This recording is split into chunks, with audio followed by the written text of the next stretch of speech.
Rivers, the legend, truly. Such a gifted, unbelievably sweet and wonderful person. And, how I met Sam was I'd put a couple iterations of an idea of a band I was, trying to make happen in Jacksonville, Florida.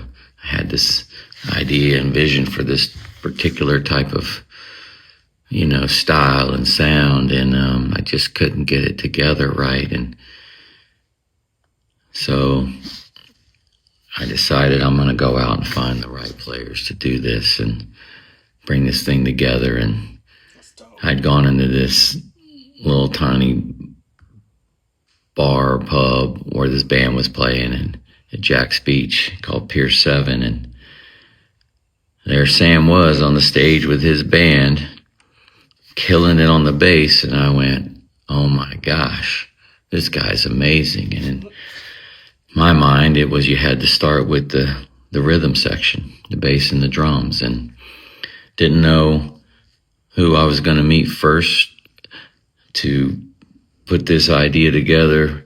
Didn't know if it'd be the drummer or the bass player, but it was the bass player. I saw Sam play and I was blown away.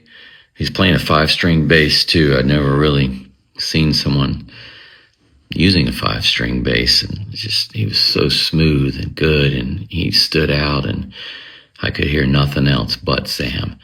Everything disappeared besides his gift. And I went up to Sam after the show and I said, hey man, you're unbelievable.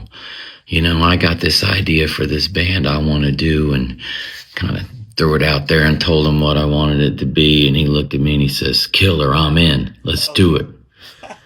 I love it. I was like, oh my God. Well, let's do it.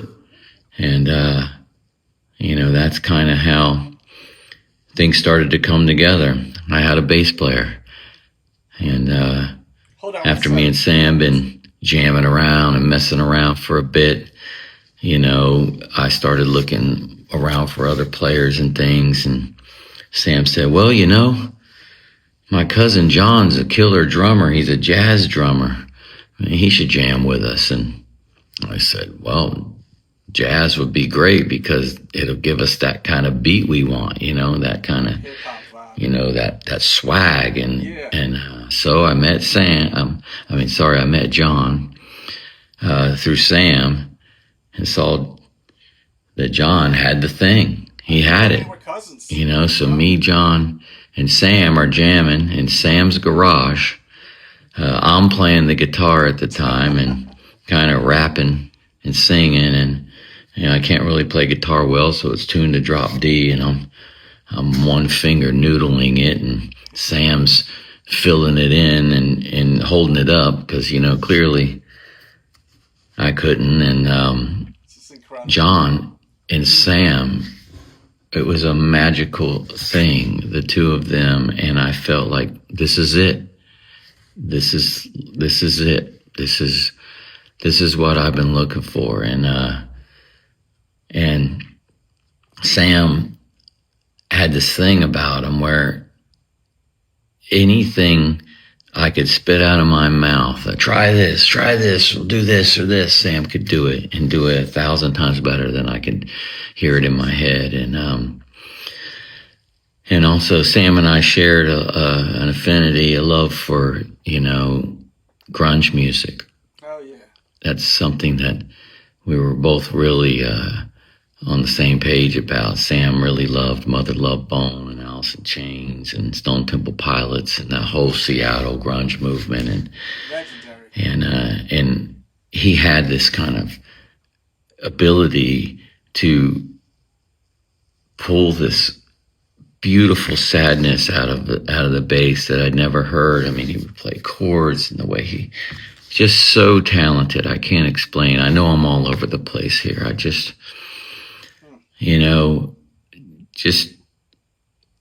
thinking about him, and it's so tragic that he's not here right now. And I've gone through gallons and gallons of tears since yesterday. And I'm thinking, my God, Sam's a legend, you know. He did it. He lived it. You know, with Limp Bizkit, we've just been on such a journey. It's been a massive roller coaster, and it's here we are, just having this incredible moment, man. And it's going so beautifully smooth, and Sam was just really happy about it, and you know, rock stadiums together, been around the world together, shared so many moments together. And I know that, you know, wherever Sam is right now, he's smiling and feeling like, man, I did it. I did it. And man, did he do it. You know, what he's left us behind is priceless. You know, he's such a special person, and you know, Sam's a very private person too. So the few people that were able to be close with him and around him know what I'm saying to be true. He's a very special, genuine person. And when he got on that stage, it's that Sam I am, that Sam Rivers came out, and just he's a beast, just an amazing person. And when I think back to how I met him and how all this kind of came together, Sam was the first guy. I never knew that. Did you? Let me know. The first guy that really, you know, came in and helped make this dream come true. And he didn't think twice about it. He's just like, yeah, let's go. Sounds great to me. Let's do it. Hell yeah. And I love that. you know, I was 25 years old and he was 18 years old. Young. And, you know, young, and just had all that fire in him and all that talent. And, you know, I just knew that I was very fortunate to have him in my life. And I'm so grateful, so incredibly grateful to have shared, you know, part of this journey with Sam Rivers, a huge part of this journey, huge part of my journey. I'm super grateful, and I miss him terribly already. And all the support and love out there I've seen online, it's overwhelming. He really did have an impact on the world, and his music and his gift is the one that's going to keep on giving. That's for sure. And I just love him so much, and thank you guys. Whew. Oh my gosh. I can't imagine what he's feeling because I could feel it. I mean, at the end of the day, who am I? I didn't know him, you know? But I'll tell you, I remember listening to Limp Bizkit when I was a kid, the first album, and I was hooked. I think I've seen the music video to Faith. And then after that, it was just like Limp Bizkit all effing day. Uh, and they had such a dope different sound they brought to the table, fusing hip hop with metal. So Limp Bizkit, man, just growing up, like when I heard this for the first time and I'm hearing a combination platter of effing metal and hip hop, I'm like, yo, I am all in. And to this day, I still love them. There was like a little bit of new metal hate that went on years ago, right? But that didn't really last long because there was too many fans that really loved Limp Bizkit, Korn, Slipknot, all the new metal bands, man, that we love so much and we can relate to. The nostalgia I get when I hear their music still it's powerful. And yes, I'm not a freaking teenager no more, but you've got songs like Boiler where like I just broke up with this chick that like I really was into. We were together for a little bit, man, and we were always together. It just didn't work out. Songs like Boiler still hits. Like these songs that have to do with like relationships, rearrange. What a bass line, by the way, on that one. To me, the best. What's your favorite bass line? Let me know in the comments. But that one, I think that's going to be everyone's. Their music is relevant still, man. It's got high energy. Remember when people were trying to blame them for what happened at Woodstock too. I mean, how ridiculous was that? But I got to see them live when I was younger, and I think it was at Jones Beach. Man, I was stupid young. I didn't even have money for an effing tour T-shirt. I wish I did, but it was so just everything I expected it to be. It was such a good mother effing time, man. But it's very surreal when you're seeing people you grew up listening to passing away. And we lost Ozzy, which I was literally born into listening to. I got the bat tattoo right here. I am always very picky. If you personally know me, you know that I'm a picky mother effer, right? Like, I want to tattoo my whole effing arm, man, but I don't know what to get. Nah, I don't want to get this. At one point, I was going to get the Wu-Tang tattoo. Nah. I'm very picky. Let me get this skull vibe. Very picky. Ozzy passed away. Bang. Right away. Love Ozzy, man. Love him so much. I still can't even believe it, man. Lost Ace Frehley just days ago. And we're losing a lot of legends. One thing I've learned as I've gotten older is the older you get, the more people that you love, whether it's like people in your actual life or musicians, actors, the more you see pass away, man. That's just life. And one thing I always say when we do these type of videos is if there's someone that you really love and you're not in a good place, but you love them to the point, if you found out they died tomorrow, it would destroy you. You better get on that phone and call them. You know what I mean? You better get on that phone and call them. Life is way too short to be like, nah, I'm not doing that. If you really love a mother effer, I always say this, call them. I remember I didn't speak to my father for years. And then I just picked up the phone. Bang, just like good as new.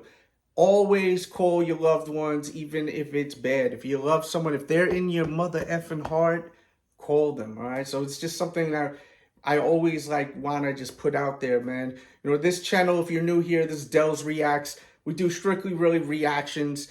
And this was a difficult one to do. I hope I'm not squirming in the chair or just worming around because I was fighting tears back, man. Because these are people I listened to as a kid. I love these mother effers, And it's very sad. It's very sad. Will Limp Bizkit continue? I'm sure that they will continue. They got to. I mean, dude wouldn't want it any other way but for them to continue. So I'm sure they'll find the right fit. One thing that was very interesting too, I don't want this video to get too long, is where they met him at the club, right? While he was playing with his band.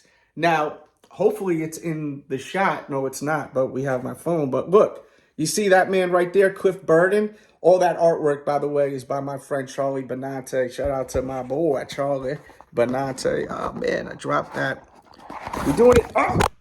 My camera stand broke, so we doing it hood style right now, man. I'm resting this on a roll of toilet paper and a freaking water bottle. Join the membership, man.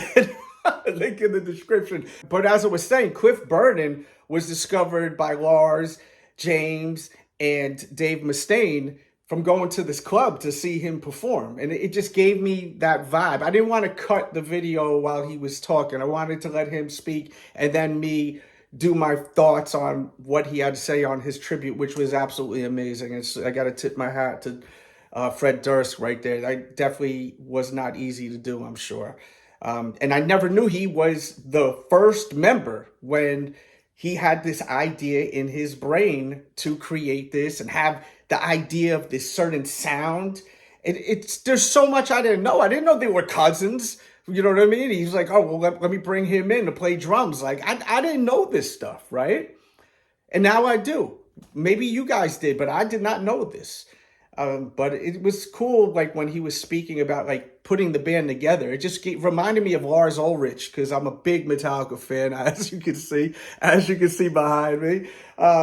And Lars, he had this idea, he had this vision, and then he went and he got James Hetfield, and then he got Dave Mustaine, and then he went and they found Cliff while he was playing with his band, and then, later on, Kirk Hammett. It's unfortunate what happened with Dave Mustaine, or was it because we got Megadeth, and they just dropped a new single, which is effing awesome, and we did do a reaction to it. Things happen for a reason with, that whole ordeal. And the universe, I feel, brought Limp Bizkit together, bro. And it's a beautiful thing that they've been touring for years now. You guys don't realize it. They've been touring for years. They just got off that Metallica tour, but they had their own tour also. The Loserville, I think it was called. Shout out to Riff Raff. We have a video on the Dell Show where we interview artists. Riff Raff, we got to interview over there at the Dell Show. We started this channel for fun, just to listen to music and react and vibe, and that's what this channel's about. So if it's something you like, check it out. But if you're into interviews, we've interviewed tons of some of your favorite artists. Maybe one day we'll get Fred on the show. And we're supposed to be getting more new music from Limp Bizkit. So we shall see. I seen a video of Fred going into the studio to record lyrics. So, I have a music background. So with that being said, it seems like probably all the tracks are recorded already. So that's a cool thing that, we'll probably get that. Let's knock on wood. Let's cross our fingers where he's playing on that album that we should be getting, hopefully. But yeah, that's all I got for today, man. Man, my thoughts and prayers to the family and friends. And once again, life is short. Don't be holding grudges. If you love a mother effer, holla at a mother effer. You know what I mean? Even me, if you watching this, we could be in bad terms. Pick up the phone. Pick up the phone. I'll always listen. If you know me, I always will. Peace and love, guys out there, man. Rest in peace to the legendary Sam Rivers. Just think about it. That bass. Legendary, man. From Sam, let me know.